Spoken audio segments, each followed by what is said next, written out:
This is The Real Gig with Bret Alexander. Hello, Nyke Van Wyk. I've been waiting to have you on. Yeah, man. We've done a lot of things. We've done a lot of gigging, but we've never done I've never interviewed you. Never. So I usually try to stick away from these things. Yeah, I know. We don't give you one in the gigs. No. Maybe that's they don't give me a violin, so that's good. So it works out. There's a good reason for both, probably. Although I feel like you could probably hold your own with a violin. No, it's a god awful sound. You've heard it before. Don't tell me you haven't. Yeah, but you've held it. But anyway, yeah, we're doing an episode today. I've been waiting to interview you. And I just kind of want to do this in two segments. This will be segment one, and just kind of talk about how you got to where you are. You know what I mean? Like from the beginning. Just to qualify that, you're kind of a unique guy because, you're a specialist. You play. Thank you. And you play violin. You're a violinist extraordinaire. And I always tell people, if you and I are playing a gig together, I said I can go up there and just suck ass, and they'll still wait for the violin solo because you're so awesome. And you have this little thing and a bow, and you can just light up a room with it. And that's a skill that's not to be trifled with. Well, I appreciate that. Oh yeah, man. And so. I got lots to say about that, but I'll let you go for a while. You know what I mean? Just want to, how does one do that? And you're involved in lots of things.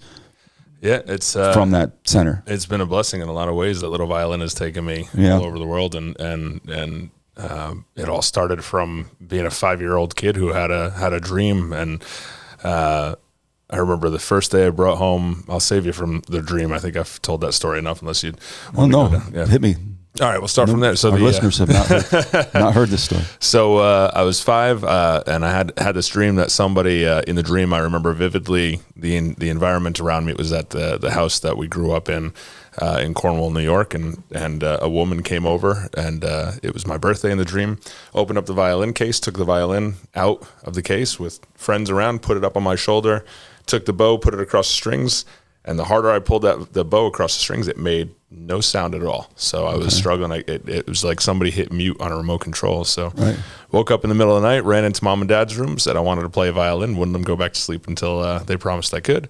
Fast forward a couple weeks, and we finally went and got the violin. I remember the next morning, we went to a guitar shop that my father frequented, and he supplied all the violins for the local schools. So had me try a couple out, got that, brought it home, and as I was going to say the next morning, took the violin out of the case, and we had this big L-shaped couch, and I just imagined an entire audience out there that I was performing for, and I had no idea what I was doing, probably made some of the worst sounds as you were saying earlier. Yeah. But that was kind of the catalyst for that. So it was all kind of started with a dream. Yeah.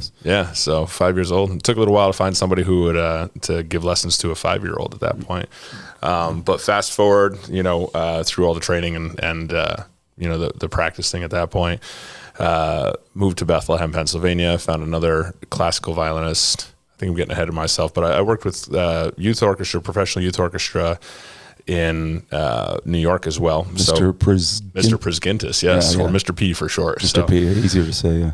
Yeah, very talented conductor. And I traveled to Italy with the orchestra. We'd played in the White House, and he demanded a lot out of kids. So if we're starting back in the rehearsal days, which we try to tell everybody, it's practice. Play those scales, especially when it comes. You and I did a session the other morning with your daughter for her the school that she teaches at, and it was based around improvisational skills. Yeah.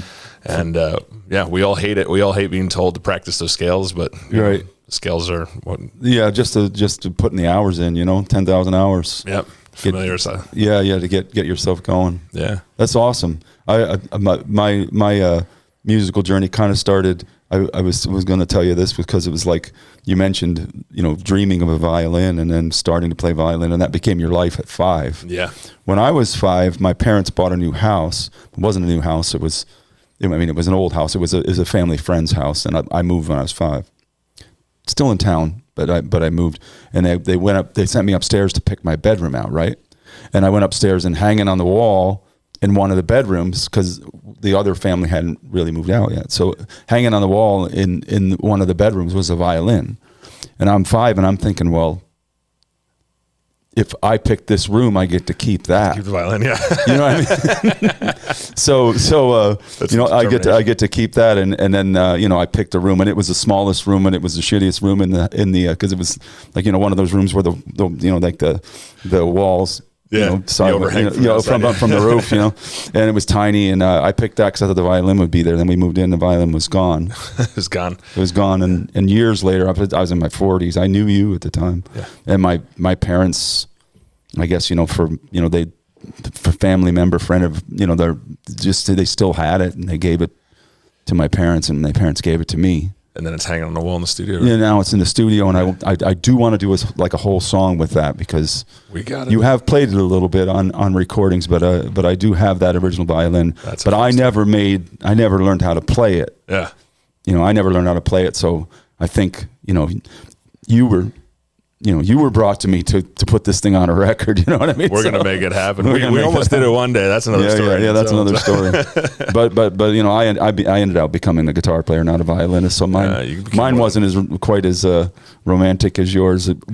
Poor follow through. I think we can turn that into a finalized chapter at some point. Yeah. Well, anyhow, but like in your case, so you're playing with youth orchestra as you're getting into high school, maybe at this point. Yeah. So I actually started working with the youth orchestra in 4th grade. Fourth grade. Oh wow, really? Yeah. The school district that we were part of, Cornwall in New York, didn't have a string section at all. They only had your brass and woodwind band, and they had chorus. They called it in New York, and they had no string programs. There was only a handful of us. There was really 2 of us in Cornwall that played strings. They're both violinists. A friend of mine who I haven't seen in years, Jackie.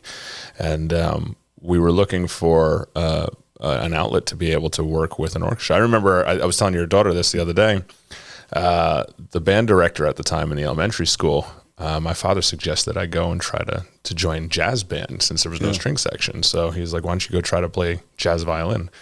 And I worked up the courage, and I went to the band director, and I was like, hey, I want to try playing violin for the jazz ensemble. And he goes, there's no violin in jazz music. I was like, there is, yeah. And I shot that down real fast. And, you know, so we found Mr. Priskintis' orchestra, which is called Allegro Youth Orchestra, Allegro Chamber. And started, you had to audition to be part of that orchestra. There was a monthly fee, too. So you had to audition and be accepted in the orchestra, pay a monthly fee to be a part of the orchestra. But we were highly ranked in the area. We did a lot of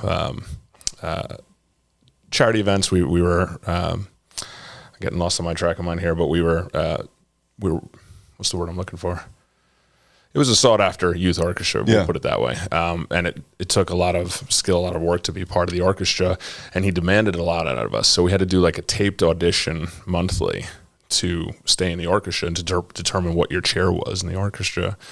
So that put a lot of discipline, a lot of practice in me. And I say to even you at this point, like I was a back of the orchestra kid. I was never, not first chair. Definitely not first chair. I was in the back, hitting the guy next to me with the bow. We were playing swords in the middle, of the orchestra rehearsal, which didn't go over too well. But I loved it. I remember there was a time where we opened up for the Boston Pops, and my mom has told the story a ton of times. And it was a Bach piece, and the orchestra was just struggling with it time after time in rehearsal. Yeah. And there was a point where the cellos got ahead of the violins got ahead of the cellos. Anyway, we were all on off time. So Mr. Priskintis throws down his baton. Yeah, he's a conductor. Conductor baton, thank you. And walks off stage, and the audience was stunned, just as we all were. And we eventually got ourselves back up and running and finished out the piece, and the audience starts clapping, and was amazed that we were able to pick up where we left off. And Mr. P comes walking out on stage and stops the audience from applauding and says, "Nope, this is something that they should have worked on and should have been cleaned up. They don't deserve the applause here." Oh, wow. So pretty hardcore. It was at the time. So you were fourth grade at this point? Or I was a little older because it was 4th through high school. I was probably early years of high school. I don't know if you could do that now. Yeah. But the reason it sounds... There would be a lynching. Oh, absolutely. I think there's a story there. So, but parents would have his ass. Well, I think a couple of them wanted it too, because that would have been late 90s, give or take. And I remember even after that, my parents both said to me, like, hey, if this is something you don't want part of it. And I was like, nope, he pulls out the best. There's no other orchestra like this. I remember moving to Pennsylvania. My father would drive me back once a week to be part of the rehearsals. So we'd drive 2.5 hours there for a 2-hour rehearsal, 2.5 hours back. And the reason being is you couldn't find anything greater than that. And the opportunities we were getting as young kids. So, yeah, he demanded a lot. But when you sat back and listened to that orchestra, I'd put that orchestra up at that point against some professional, adult orchestras at the time. So that opened up a lot and forced my head into the discipline of practicing, rehearsing, and, playing things right. Intonation was huge. So you have very good tuning. Yeah, I mean, like very, very, very good tuning. I don't know how you do it on a loud rock and roll stage, because you can't hear that well up there. Yeah. And you must get like a sixth sense of like where you are. I know that I'm like that with my voice when I'm singing. Yeah, you know what I mean? Like you can kind of, even though you can't hear it, you can kind of feel the way. It's very. I don't know if it's a vibrational thing or like it's like the muscle or. I've said that. Yeah, I feel like it is. It's even it's if definitely, I can't hear it. Yeah, it's a lot of muscle memory. But it is very, very much like a voice. There's no frets like a guitar, so it is intonation based. Right. And I know I've found myself in places where we have got guitar amps and whatnot behind you, and you're competing with the sound of the monitors and the sound of everything else. You can get lost. Sometimes you listen back, you're like, oh, a little flat there, and you can't tell the moment. But it is a lot of practice and memorization. So it's so like you're playing in these orchestras and in these youth orchestras and, kind of like boot camp, getting beaten down pretty good, to make sure that it's right, and obviously that worked, but like most string players, that's where it ends. Yeah. Like, and so like if they carry that skill into their 20s and beyond, I'm getting to the point of like, most of them need a chart. Right. Like most of the string players, most of them that I worked with would need a chart to play something for me. Yeah. Like they can't just like a guitar player, like some guitar players have no idea to this day what they're doing. You get used to playing by ear and you know what I mean? And like you're more like a guitar player in the way you approach it. I think there needs to be a good crossover of both. Because I learned how to read the notes on a page and I say a lot for what you're pointing to is I feel like a lot of string players, they can only read the notes on the page. And it frustrated me even when I was younger because I would come up with an idea in my head and I'd be like, okay, you play this, you play that, and I'll play this. Yeah. Count it in, and it would just fall to pieces because they didn't have a piece of paper. And a lot of times classically, and I feel like, I don't know so much in today's world, but I know especially when I was growing up, when we were learning, we learned how to read the notes on the page, but nobody ever taught us music theory. Nobody told us, okay, this is the chord changes from this, and you can't play this note versus that note, or this interval doesn't work in that situation, right? But you learn that, okay, here's what the staff says, and there's this many sharps or this many flats, and this is the key, right? And you can only play in that. And then everything in classical music is dictated in that world. Now you're also in a position where you're playing with like 100 different players on stage, so you need those sections that everybody's doing the same thing at the same time. So even your bow stroke, where which way if it's an up bow or a down bow, all the bows move together, which is impressive when you see it done correctly. But for somebody who's been trained in that, they don't necessarily think outside of the box. Everything is dictated, like how hard to hit a note, your dynamics are all written out, the accents, crescendos, decrescendos, everything is dictated for you. So as soon as you say, okay, let me take that paper away from you, it's kind of like taking a crutch away. Yeah. So I think, where maybe somebody who didn't grow up, as you were saying, like a guitarist who just started jamming playing, if you put sheet music in front of them or dynamics, they don't know what to do. They just say, no, I play it like this because, I don't want to generalize here, but like I feel this, I want to play this. This is kind of what I think works in this moment, And then sometimes down the line you get into trouble where something clashes and you're like, why does this note clash? Oh, because so many takes ago we did this and the guitarist put this down, so now it's not working maybe, right? Right. Versus string players have no idea how to work in the moment. And again, not to generalize, but a lot of times string players have been just given a piece of paper that says play this at this time, do this at this time, and they're watching for somebody else. And you find like a lot of like those type of players have, there's a personality type when you get to the older and you get into the studio and you have it using all these, like a piano player, like somebody that plays keyboards or piano on a record. Yeah. A lot of times they're trained. Absolutely. Because they started piano lessons as a kid. You know what I mean? Guitar players, a lot of them don't even know. I've done records with guitar players that play in drop D, like this, with just and like they count numbers. Yeah. Like they don't actually know that, okay, that's an E or that's an F or that's a G. They know where the fretboard. They know where it is, 2, 6. Yeah. You know, and it's music, you know. I mean, it works for them. Yeah. And you're kind of in like something like a fiddle player, like playing country fiddle or a Celtic player. You know, they would have been sort of self-taught. Yep. You know, and they could just hop in on a session, or they're sitting next to somebody who's done it before and they're just imitating and learning. Yeah, imitating, and so you're kind of a combination of that. Most guys are usually one or the other. Yeah. In my experience, most of the time, for the most part, you know, there would be a classical guy that can just read any chart and pretty much sight read any chart you put in front of them. Yep, absolutely. And fit into an orchestra. Or you got your like country fiddler or your Celtic, you know, player that would be like just completely sort of self-taught, but it's like a tradition. It's like a long tradition of learning how to do the little turns and reels. And you're both. I had a little bit of maybe a handicap in one way when I was younger, and we learned that I had a little bit of dyslexia and a tracking problem. So I struggled when I learned how to read literature. It took me longer to read than the average. And I think that's kind of what took me off, is like I love to read, but I was slower at it. And I still to this day struggle with sight reading music, where as a classical player, especially if you're doing any kind of pit orchestra for Broadway or anything like that, that's pretty demanding on you because things could be changed or you get thrown into another production. And it's like you need to read the notes on the page, right? Yeah. And for me, I can read music. I struggled with the sight reading, but at the same time, I would get to the point where I would read music and basically memorize where I was, to the point where I would find in the middle of rehearsal, my eyes would be wandering elsewhere, and I'd be like, "Oh, where are we in the pit?" But I would know what we're playing. Let's say you go from 42 or whatever, and that would throw you off, maybe. Yeah, I get lost in that side. But I mean, I would assume so. But like, does a dyslexic person have trouble reading music? And is dyslexic? You know, you understand what I'm saying? Is there a difference? So there is. So my sister sent me something.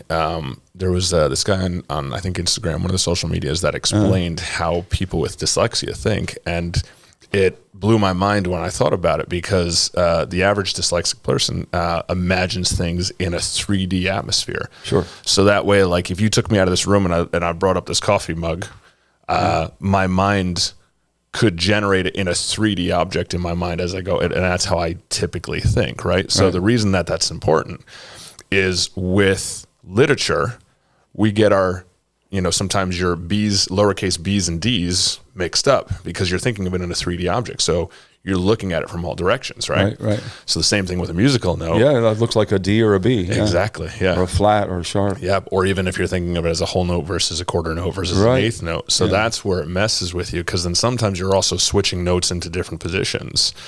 So it messed with my mind in that. So if I sat down and I was always really comprehensive at when I learned something, I learned it well, right?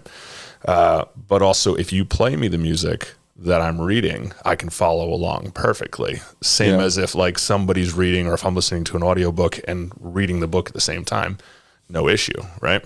But I would get bored because I would just want to like play what I wanted to play, or I would memorize it so I wouldn't have to look at the music anymore. And you think it had anything to do with becoming a musician, or like on that level? It's funny because I learned how to read. So? I learned how to read music before I learned how to read literature. Really? I started reading music when I was 5 and 6, and usually that's about the same time you're starting to like learn music or learn how to read literature. Yeah. So because for the most part, like if you're reading a book, you're not reading it out loud most of the time. You're reading. Yep, and so or somebody's reading it to you, and you're reading. I mean, you don't play most of the time. You don't play music in your head. There's a sound that gets made. Yeah, absolutely. You know what I mean? Yeah. And I mean, like in a way of communication, maybe maybe that was part of it. I didn't know that. I didn't know that was something. Yeah. In your case. Yeah. It actually helped me with reading literature, because they discovered that because of reading music, because also with tracking, you're reading, technically you're reading left to right, and you're going line 1, line 2, line 3, line 4. But they learned when somebody wasn't playing along with me, especially with drills where you're not listening to like something that sounds melodic because one line is going, they noticed that I'd start on line 1 and skip down to line 4 and then come back to line 2 and then drop down to like line 7. Like my tracking was all over the place. Right. So by learning to read, and then when somebody realized that that's what's going on, they said, okay, you might need to take those extra steps when you're learning, how to read literature as well. So really, yeah. So cut to 2025 and the songs we've been playing for 20 years. You still don't know the names. Still don't know the names. Still don't know the keys. Yep. But you're very good, and I think you're very good at. If I just give you a song, I mean, even if you're just hearing it, and sometimes, I know I like a lot of rich chord changes and things that are maybe, okay, that's not the typical thing. It's not just like a 1-4-5 diatonic. There's like a lot of little changes in there that I like to use in what I write. And you usually, I don't think it's a conscious thing. You kind of, you hit on them pretty quickly. Typically, in your case, I mean, it's like you can kind of hear it coming and where it's going, and you're not really. It's not like you're not thinking about notes. Like by the time you would think about the note, the moment would be gone. It's already gone. Yeah, it's almost like you're anticipating where the chord's going. Yeah, and I think that goes back to a lot of practicing and just playing. Going even to the conversation we were having with your daughter and her kids the other day with improv, it's like if you practice enough, if you practice chord changes and patterns and everything else, it's almost like, okay, even if I don't know exactly where the chord is, if you're playing me a chord progression where I'm jumping on stage and playing with you as we're playing and I'm learning the song as we're playing, right? Yeah, in real time. In real time, yeah. Then it's funny because your mind goes, okay, typically a chord progression and a pattern is going to go this way, but I know that a chord could also go in a different direction based off of another song I was playing. So the chord could go this way or that way. So I'm listening. Sometimes I'm watching your fingers, but to see where you're going to land I have a basic understanding of the chord progressions on a guitar, but mostly I'm listening and just watching to see if your hand's going to go north or south. So am I moving up in a chord or am I moving down in a chord? But more so just like knowing that a progression usually goes this way, but it could go in a couple other directions. I know it's not going to go to, based off of the chord progression we're in or whatever, a flat if it's supposed to be a natural or a sharp. So there's only so many places that the chord progression can go. Typically 95% of the time you're going to be right. Absolutely. Or close. Yeah. So again, it's just kind of like rehearsed improv. Like, it's improv. I don't know where it's going to go, but at the same time, I've played progressions for so long and I've played different patterns and different riffs. Just getting the reps. Yep. Reps. Yep. And as you so famously say, if it goes a place I'm not expecting it to go and I play something wrong, then just keep playing that note wrong till it sounds right to the audience. We told the kids we did this. What was that? That was last week at Harlow School. It was a week ago today. Actually. Yeah, a week ago, and like telling young people how to improvise. And then there's a part of it of like, something goes wrong, you hit a wrong note, immediately hit that wrong note again, louder. Yep. You know what I mean? And then, and with attitude, dig in, and you can get away with that, and sometimes something cool comes out of that. Yeah. I mean, it's just especially if somebody else playing with you or a whole group hooks into it. And and that happens a lot too. I don't think people realize, even like you're seeing a big concert, maybe not something like, I don't know, U2 or something, where there's all sorts of pyro and everything's already dialed in. And there's also, sort of like tracks running and things that are real formatted that have to be the same every night. Yeah. But I mean, if you watch certain bands play, there's like this level of communication. I saw this thing they were talking about Springsteen and his band, and the guy was, like the guys, like the drummer saying, Max Weinberg saying, he cues me with his shoulders a lot, they're watching because he might just, go like this or something. And you play with somebody long enough, like just can just go like that. And okay, we're going to the end or we're going to the bridge or we're coming out of the solo. And we do that all the time. Yeah. We're always watching for IQs or just somebody's looking at you, and then it's like, and you can tell like if you're kind of playing along an undisclosed time solo, and you can tell from like where the singer is at the mic. Yeah. I mean, I'll do that when I'm working with you. Sometimes I'll back up. Yep. And I'll just back up and let you know you have the floor for it's a while. At you. Yeah. So I'm nowhere near the mic, so I'm not going to cut in on you. Yep. So then when I'm like, okay, wrap it up, I can. You can just by that body language. Yeah. That's cool stuff. I don't know if people watch a show how much of that goes on. Nah. that just is just like little visual cues, and it's a performance, and that's the great thing about live music, and people playing live instruments made out of wood, dude. And you know, I think there's something that needs to be said there too. And I remember our buddy, you've gotten to know Adam Webb over the years, but yeah, I think it's fun too when there's a point where, especially when you're early on, you don't want to make some mistakes. Like everybody's like, you feel like you're under pressure to perform and be perfect all the time, sure. right? And I remember Adam and I talking one time. We were just talking about, because he's a very rhythmic player, and yeah, he is. a lot of times, like when I started out with him, like I'm getting into the wrong rhythm or playing something, especially trying to learn his style. And we were chatting about it once, and he's like, yeah, like if you make mistakes, like, you know, as an audience member, we always want to be perfect so that the audience feels like we're these practiced musicians. But honestly, it's great for them to hear the mistakes also, because then they know we're human, and then it's just there's that human element to it. And I remember, you know, thinking that like everything's always got to be polished, and you're playing, and you don't want to show emotion when you want to, you know, especially when I was younger, you don't want to show emotion. You don't want to let people know that you made a mistake. You're frustrated. Yeah. And then sometimes it's funny because I remember working with somebody more recently, and he's like, dude, every time you make a mistake, you laugh and smile. And I was like, yeah, because I think it's funny. Like, Yeah, sure, yeah. You know, I don't think it's wrong that the audience knows it's something. Mr. Prisgintis probably wouldn't think it was as fun. But I think it is. He's cool. And shout out to Mr. P. I love you. I am who I am a lot because of him today. Yeah, so, sure. And we remain friends to this day. And but yeah, he was very like practiced. And again, that's in the classical world where everything needs to be like, you need to be practiced, and you need to, everything's laid out for you in that world, like the notes on the page. Yeah. But especially when you're improving or playing and having fun, I think there's something fun about laughing at yourself and just having a good time and letting people see that you're human. And if you make a mistake, yeah, like dial into it, make it fun, you know, and own it and turn it into something melodic or musical if you can. But there's no reason to beat yourself up about it in a moment. I think just like anything, if you start beating yourself up in the middle of a performance because you made a mistake, then your mind just goes down that slippery slope, and then you start making more mistakes, and then you beat yourself up versus just like laughing it off and getting into the next part. Right. Yeah. Sometimes, I mean, I think that's a live performance. It's a lot of times things that go off the rails are what make more often than not. Yeah, I mean, if you play, you know, if you play Chicago on Tuesday and then you play Detroit on, you know, 2 days later. Yeah. And it's the exact same show, and somebody drove from one place to the next to see you, and they see, you know, you want to, I mean, I know I do. I like to see things that are, you know, just things to go off the rails and just be random on some level. I mean, I'm especially club shows, you know, or a theater or something like that. You know, the bigger you get and like you have other forms of audio visual things going on, you got to kind of stick to the script a little more. Yeah. But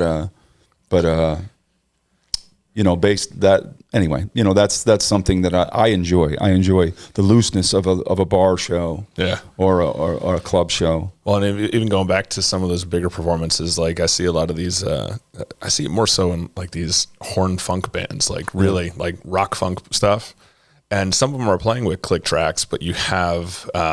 Like your director on stage is usually like the keyboardist or whoever's running, you know, the tracks, whether it's Ableton or whatever. And they notice something's going on, and then they speak into the mic that only the guys in the in-ears can hear. And they're like, all right, dumping the track. And they dump the track, and then they can go off, and they kind of just freewheeling. Improv, yep. And then you know that they're going to come back. And I think that's, I always like to call it, you know, like I said before, rehearsed or practiced improv. Yeah. So then you're in something, you're, all right, we're going to hold this down for a little while. And then if you're in ears, the guy comes back on, he goes, all right, coming back to the chorus, counting this off 1, 2, and then it comes back in, and the tracks come back in. So there's still room for that in, you know, the modern world of tracks. Sure. But yeah. Yeah, I mean, like segueing from that, what you just said is like, you know, just playing the violin. I mean, you work a lot. I mean, I don't even know how many countries you've played in. I mean, you're out of the country all the time, especially when like we're going to play a gig and I can't find your ass. Yeah. You know, you're like wherever you are. You know, so you're there like, wherever. At least we've been doing it together a bit more. Yeah, lately, you know, like the Irish tours, Ireland and Wales, and all that. That was together. But you know, like. You've just taken this skill and, you know, started in the classical world, very formatted, very structured, very precise, moved it into sort of like I said, like playing like a guitar player, being able to play with a band, just get up on stage and play just like a guitar player would do it. Yeah. And playing by ear, no chart, no plan. sometimes not even knowing the song, sometimes just hopping up, you're getting put on a gig that you don't even know the tunes. Yeah, absolutely. And then, but you've also like kind of branched off into like doing gigs with DJs and like that kind of thing. You know what I mean? Like, I mean, it's just kind of interesting, like people just having all those sort of like, what do I want to say? Like commas after your name, you know what I mean? All these different things that you can do. Yeah. Just with a violin, you know, and like, and you really work a lot. I mean, doing the gigs would talk about that, the DJ stuff. Yeah. It's almost like a full circle moment, because it's funny because like I did grow up in that classical, very like formatted in, I don't want to say in a box, but everything's like structured, right? But while I was also learning classical music, like I said, I would get to a point where I'm like, okay, like when I was a kid, it was like 30 minutes of practicing a day, right? So I'd get my 30 minutes done. Sometimes I would cheat a little bit and do what I was about to say, and I would start crossing into just like making things up on my own. But more importantly, what I would do is I'd sit down with my parents' old, you know, my dad's old AKG headphones, which I still owe him a new pair because when I was a kid, I destroyed them. Yeah, you broke them. Yeah. But I'd sit down and I'd listen to their records, a lot of Jethro Tull, and, you know, and I always said I would love if I could be like the Ian Anderson of violin, where he played flute over these, you know, with the rock band Jethro Tull. So I would sit and I'd play over all my favorite records, and I'd learn the vocal line, or I'd learn the flute line or the lead guitar line, and try to play it all by ear. And that, I think, is kind of the world that I put myself into, like learning how to play in that capacity, whether it was improv or anything else. So I would learn those lines and learn how to play in those chord progressions, as we were talking about, and jump and try to put a violin into a world that didn't have violin. So same with the flute with Jethro Tull. Flute wasn't exactly a rock instrument, you know what I mean? You get a couple one-offs, like I know Electric Light Orchestra in Kansas and all that, they all had violins, and they were fairly prominent. So it wasn't necessarily something that wasn't happening, but fast forward to the DJ world, like I grew up playing the records, like learning the lead lines, learning this and that and everything else. So when I started working with my buddy Kunjan, I remember he first called, him and I met because he also owned a pro audio company, and he was working with one of the bands I was working with, and we were talking about doing a tour, going out doing the American Cancer Society Relay for Life tours with my buddies, the Malillos. And unfortunately, that fell through. They started doing something different with the Relay for Lives, and he gives me a call up, and he was going to supply all the sound and actually come out and engineer the performances. And he goes, "Hey, man, just wondering." He goes, "You ever think about playing with a DJ?" And I had always loved electronic music, and it was kind of like a closet kind of passion of mine. And I was like, "Oh, dude, I'd love to do that. I never have, but would love to." And he goes, "What are you doing for New Year's Eve?" And I go, "I don't know. Things changed. What do you got?" He goes, "You want to go to Mexico?" I was like, "Absolutely." So let's go to Mexico. He goes, "We're going to bring in a party for New Year's Eve." So, and we've been doing that for over 15 years now in different places in the Caribbean. But he goes, "Why don't you come up and we'll just kind of run through some things?" And it was literally all improv. And we've over the years developed where we find certain parts of the song where sometimes I'll play either harmony or match the vocals or whatever the lead line is of these top 40 and EDM and electronic songs. And we'd find a hole in the song where we can, he has the ability to create a loop, and it'll just play 4, 8, 16, 32 bars. You can looping that. Yeah. So you can go off. Yep. So usually just let it go as long as you want. Yep. And then I'll give him go. Yep. Exactly. Yeah. Go back to those head cues or whatever else. See, I've never actually been to a performance that you've, one of those that you've done. Usually that's because you're working your butt off. Yeah, I'm playing somewhere else. Yeah. That's the blessing and the curse of what we do. We always want to see our buddies or see, the musicians that would come into town. I always say like when I was really heavy into gigging and touring, and I mean, I still play a lot, but I mean, in my 20s, that whole period of my life was when like Lollapalooza and the Warped Tour and all these like big festivals kind of, I mean, before that there was Live Aid and the US Festival. And a few, like when we went to an arena or something to see a band play, we saw one or with one opener. Yeah. That was what you saw when you went to a show, a concert. Yep. So it's like that period of my life, I'd never been to a music festival. Yeah. In my life that I've been to music festivals I played at. Yep. but never just to experience. Just to go. I don't think I've actually gone to one either, just to go. Yeah, Usually you're 40 years old. Yeah. And it's like you're always playing, you're always doing something like that. You've never actually been to one. It's funny because just this past year, I was like, I got to start making time to see some of the people that I want to see because they're breaking up and dying off. Yeah, they're dying off, and a lot of those, because you're always gigging, and you just don't get to go to. Yeah, they come into town. You're like, man, I really want to see this, or I'm elsewhere performing whatever, and then it's next thing you know. Try the ultimate feat is to make that work when you have a family. Yeah, that's a challenge. Yeah, well, and you're also always striving to be that guy on that stage too. Sure. So, especially when you have a family. So that's a challenge just with the time of it, just let alone time for your own leisure. Yep. But what you said something cool. You were talking about like the DJ thing. You're playing and you're kind of like so basically you're taking a recorded medium. Yep. And you're putting a live performance on top of it. Absolutely. And then you had I remember the one year you went and you had your buddy Clay who played with John Legend and everybody in around. Show. What's that? I would love to have Clay. He's such a good guy. He is. Great player. He's cool. The thing I like about one of the last performances, he can just play his ass off. And last performance we did that Clay was on the gig.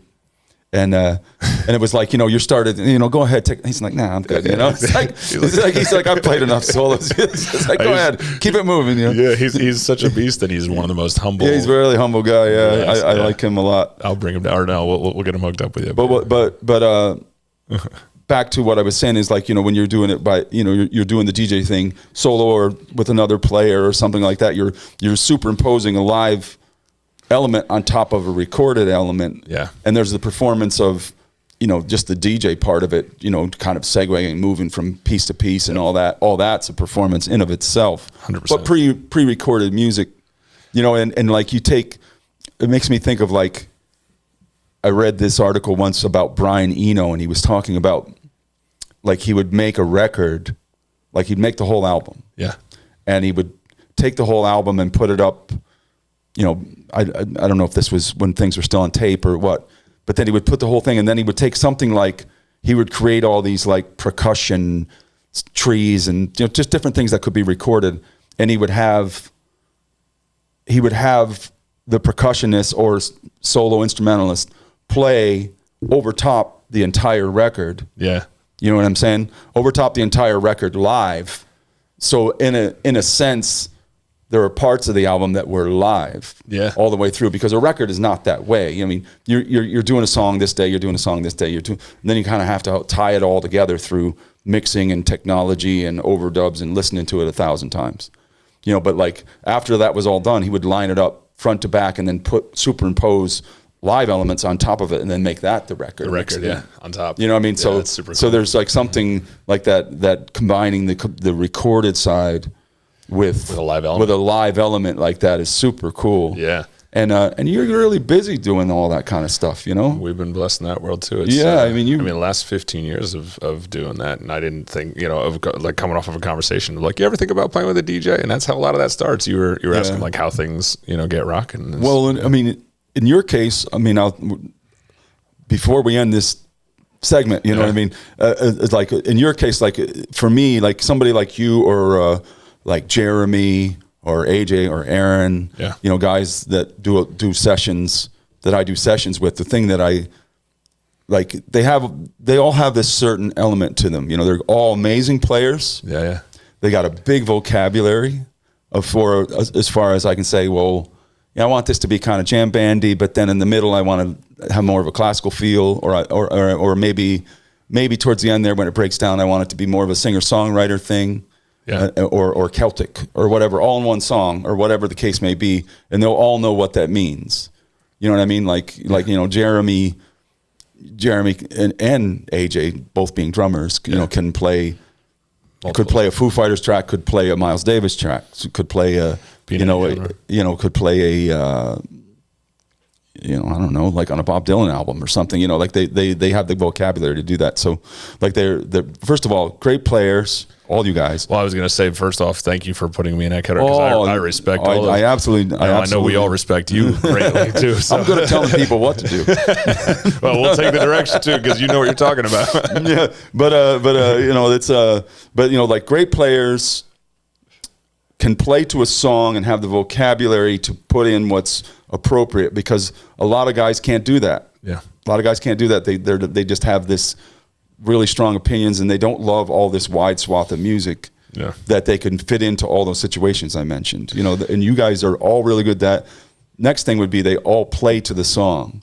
It's not about featuring themselves. It's huge. They can play way under their ability. Yeah. You know, if just one note, just a pedal tone, you know, is what's required, that's what you'll play. I think that's super important in a lot of what you're saying too, because I think there's like a mix of 4 or 5 different thoughts I had while you're saying that too. Because sometimes you get, and this goes even into some of our earlier conversations, sometimes you get the elitist who's like, it's got to be this way, this is how it's got to be done, and you can't change, right? Yeah.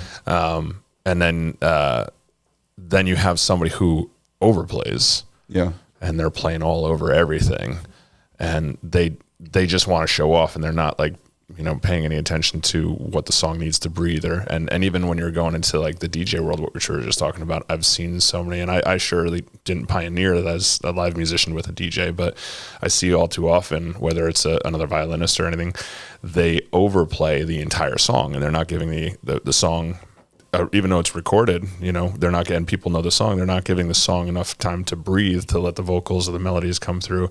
And I've seen that, and I'm sure you've seen that way too many times in the studio. It's like, you know, they're either stuck in one genre and they're overplaying, or they're just throwing everything in the kitchen sink at something, and it's not working. You need to know when to step back and let the song breathe. Yeah. And a guy that will not play below his own ability. Yeah. Is like insulted by it. Yeah.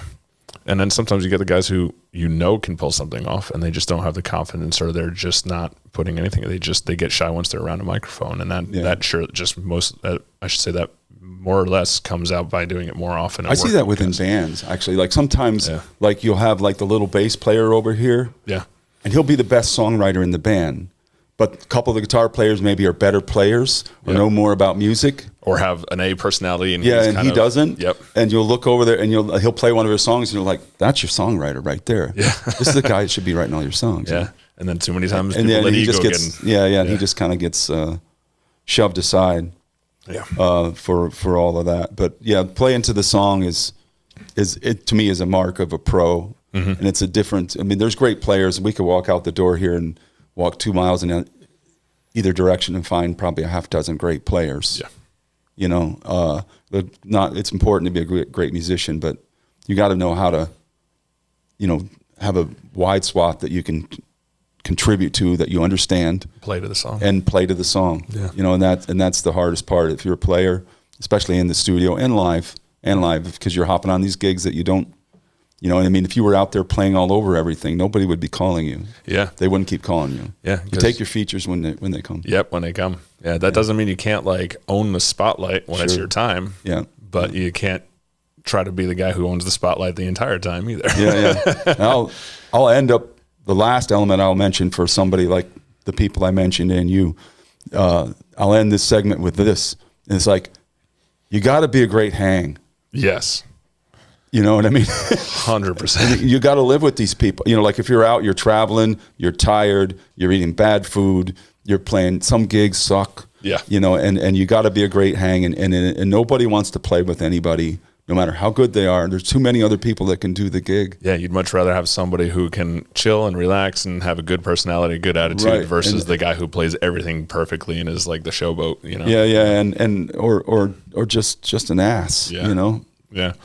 And you know, you don't want that, and that's something you have, and that over the years, like all these skills from the classical thing to the getting into the rock band thing and playing, you know, singer-songwriter stuff with us, you know, we've been playing together for 20 years. Yeah. To the studio thing, to the DJs, to the touring the world and all that, all kind of, none of that would have happened if your network wouldn't have grown if you were an ass. Yep, 100%. You know? And no matter how good you are. I think there's a lot to be said about personalities in that world too, is like, you know, and it's, I don't know if I am the original thought of this. I'd like to sometimes think I coined it this way, but I always say that everybody has an ego one way or another. Sure, especially, you have to have one. Yep. And it's like, I can't play this little tiny instrument and stand on a stage for 3 hours saying, everybody look at me play this instrument, and think that I don't have an ego, right? Right. So usually people who have an ego the worst, the ones that don't think they have an ego. But it's like, if you learn that early on and you learn that everybody has an ego somewhere, and you don't want to like just cater to people's egos, but you have to understand that they're there.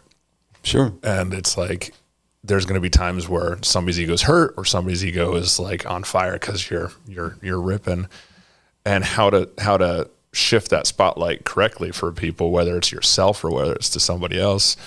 Because if you take somebody who needs the ego and you give them the right amount of like space and the right amount of spotlight, then they're really going to show you something amazing. Sure. And then also know that you can't let your own ego, stop something great from happening, whether it's on stage or in a studio. Well, it's hard. I mean, it's like, I think I saw this interview once with Adam Duritz, front man for Counting Crows. Yeah. And he said he was talking to T-Bone Burnett, who's the producer on like their first album, and I don't know what else he might have done along the way. And he was saying more or less like, basically, you have to have an ego. You have to have somebody. You have to be able to stand up for what you want. You have to be able to stand up for what you want something to be, and be able to communicate that to other people. Yeah. And that's if you're a leader, that's what a leader does. A leader has to provide some sort of vision as to you know what I mean? Because you can take like a whole group of people and say, oh, we're a democracy. And then what happens is you start ending up with all these lowest common denominator decisions. Yeah, absolutely. You know what I mean? And that makes for just like, a bland creation, music, whatever it may be. It doesn't have to be music. That's true of anything. Yeah. It makes a more bland sort of end result with a group that everybody loves each other, because nobody ever stood up and said, no, this is the decisive path forward. But like, if you're that person, if you're the tip of the spear, you got to be willing to admit when you're wrong. Yes. That's where, like, when do you turn it off and say, it's a couple guys going, no, man, I'm telling you, you're not going to like this in a year. Stop. Yeah. And I think, and that's hard. I don't care who you are, like when you feel strongly about something, you have trouble saying, oh, okay. Yeah. Well, and I think that also humor helps. Humor definitely helps. And I think that also comes along with the people you surround yourself with, whether you are that leader or whether you're the guy who's supporting, you know what I mean? So it's like, if you all have like a decisive decision, you're moving forward, and a lot of times it would be you or whoever's leading the band. We're all behind you. And then as soon as you go, hey man, we're not here to going back to the egos. It's like, we've worked together long enough that if I step up and say something, I'm here because I'm following you, and I know that what I'm about to say is for the greater good. Sure. Yeah, I don't know if that's the dumbest.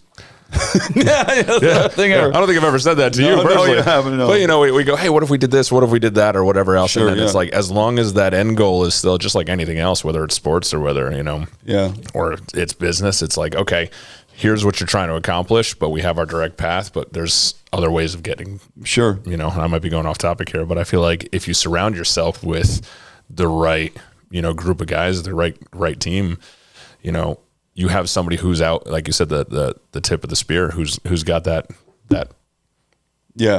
somebody's got to So, and then it's if the people you're working with know that, hey, this is what we're looking for, we shouldn't all be hurt by that decision, whether it goes against what we're thinking or not, but we should all. There was a book I read years ago by it was Russell Simmons, and he had like sort of his. I just remember like points. I don't remember all his points of business. Or to create something, and obviously, certainly on the Mount Rushmore of hip hop, and he said it was great. His first 2 points was, somebody has to have a vision as to what this thing's going to be, whatever it is you're going to create, whether it be a business or a record or a song or whatever. Yeah. In art, we're musicians, so that's what we do. Somebody, and then his second point I thought was interesting. He said, like, people are neither good nor bad, just smart or stupid. Right.